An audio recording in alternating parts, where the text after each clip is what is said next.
In those days, okay, at least this is a Sahabi, we'll trust him. But after that, it's difficult.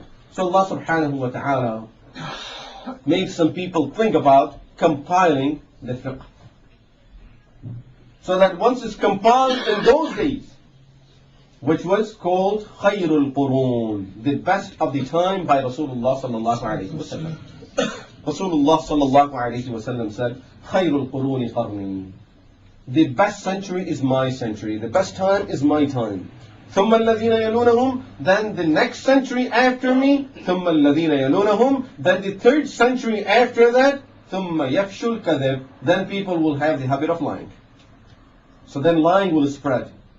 So 3 centuries, and after that, people will get into the habit of lying. So it will be difficult to trust. So subhanallah, if we look at compiling Quran, compiling the hadith, and compiling the fiqh, the 3 main sources that we normally follow and books that we normally would refer to, all of these things were compiled during these three centuries that Rasulullah sallallahu alaihi wasallam said are the best centuries. Quran, hadith, and fiqh. And we may think now, what about the rest of it? If you take tafsir, if you take the seerah, and some other sciences, they all are taken from these 3 sources. Most of the seerah is from the hadith, that Rasulullah sallallahu alaihi wasallam said this, he did this, or Sahaba say that he did this. It's all part of the hadith. Then we take it from there and we compile a book of seerah out of that. Or Rasulullah sallallahu alaihi wasallam issued a ruling about an ayah of Quran, or he gave some explanation to it, that is tafsir, so it's all driven from there. So the main sources of the Sharia, all of them were compiled in the first 3 centuries. I'm not going to go into the details of compiling the Quran or compiling the hadith at this time. Inshallah, we will talk about compiling the hadith after we finish with these topics, and as we will talk about muhaddithin. Then inshallah we'll talk about how hadiths were compiled and what type of work was done in compiling the hadith. But first thing, Quran was compiled. That was during the time of Al-Khulafa al-Rashidun. Sayyidina Abu Bakr radiallahu anhu, during the Khilafah of Sayyidina Abu Bakr as-Siddiq radiallahu anhu. Although it was written at the time of Rasulullah sallallahu alaihi wasallam, compiling doesn't mean it was not written up to the time. It was written before that. It was written at the time of Rasulullah sallallahu alaihi wasallam, but compiling it in a form of a book, and then having some books that are considered to be the official copies of Quran al-Kareem, that always people should refer to these copies of Quran al-Kareem. It was done during the time of Abu Bakr radiallahu anhu, finalized at the time of Sayyidina Usman radiallahu anhu. That has a lot of details to it. We won't go into that at this time. After the compilation of Quran, the second topic or the second science from the Islamic sciences that was compiled was fiqh. And that was done during the time of Tabi'een, rahimahumullah, which means the students of Sahaba ridwanullahi alayhim ajma'een did this work. And the first person to think of doing that work, compiling it, so that people will have these things available to them. I made a mistake in my salah. Instead of Subhana Rabbiyal Azim, I said Subhana Rabbiyal A'la. I don't know what to do. People will have these type of answers handy to them. Then here you can refer to this book and find the answer for it. The first person to think about it, his name was Nu'man. Nu'man started thinking about compiling it, and he was the student of 5 of the Sahaba ridwanullahi alayhim ajma'in. He initiated the work, and he started forming committees for that, started talking to people about it, started working in that direction. How did he work? What steps did he take?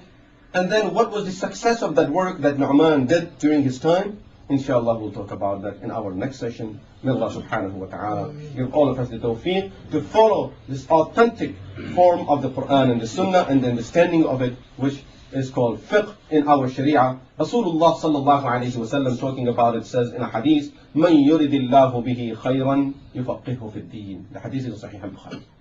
When Allah subhanahu wa ta'ala wants something good out of a person, when Allah wants something good out of a person, He gives him the understanding of his deen.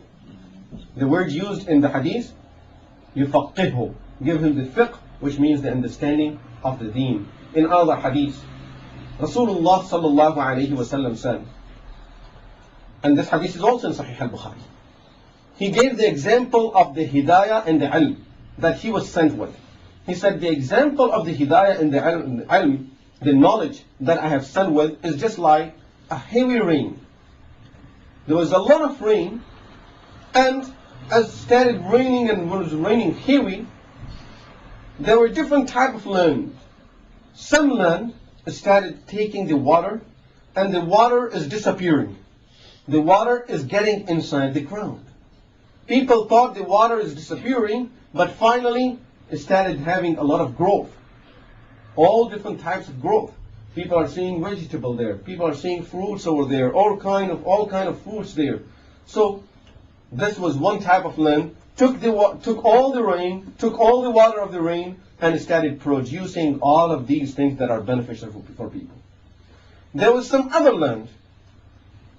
It started gathering the water in it, but of course the land was strong and would not allow the water to get in it.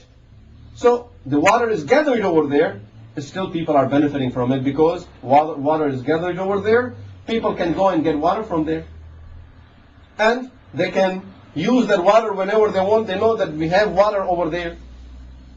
And there was another type of land that never took the water in it to produce something good, and that never kept the water gathered for people so people can benefit out of it. Rasulullah sallallahu alayhi wa sallam said, فَذَلِكَ مَثَلُ مَنْ فَقُهَ فِي دِينِ اللَّهِ وَنَفَعَهُ اللَّهُ بِمَا بَعَثَنِي بِهِ مِنَ الْعِلْمِ وَالْهُدَى. This is the example of those who got the understanding of the Deen, they got the fiqh and the understanding of this Deen, and Allah has benefited them through the ilm, through the knowledge and the hidayah that I have sent with. That there are some people who would not learn this knowledge. They will not pay attention to this knowledge. They are just like that land that never gathers anything, that never takes the water to produce anything good for people.